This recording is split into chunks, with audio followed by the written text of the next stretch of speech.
పో నీ ప్రతాపం నా మీద కాదు, బయటికి వెళ్ళి ఒక పూట బతికి చూపించు. ఎందుకత్తమ్మా గంటేశారు మా ఆయన్ని? నువ్వు కూడా పోతావా?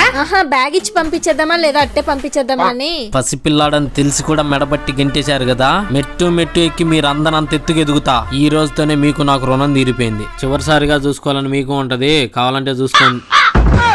చాడైలాగ బొక్క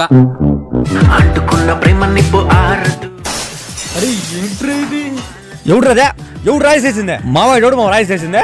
పిల్లలు ఎవరు లేరు కదా రాయితో కొట్టడానికి. రోడ్లో నిలబెట్టి మాట్లాడుతుంది, కనీసం ఇంట్లోకి రాని కూడా పిలుసవా? అయ్యో దాని మావా లోపల రా, కూర్చో మావా. చెప్పు యాడికి పోయిచ్చాను? మాట వరుసకు కూడా మంచినీళ్ళు తాగుతావా అని అడగవారా? ఇద్దామా నీళ్ళు? అడగంది అమ్మాయిన అన్నం పెట్టదు, కానీ ఫ్రెండ్ బిర్యానీ పెడతాడు మామ. ఇద్దరు తిను తిను. ఇది పట్టుకో. చూసినవా, ఒక్క పూట బతకమనే బయట మా మామ నెల రోజులు దాకే ఫ్రెండ్ ఉన్నాడు నాకు. నేను సాగుతాను నిన్ను. ఈ వీడియోకి ఇంకా బింగ్ చెప్పలా సాగుతానమ్మా, నేను సాగుతానులే.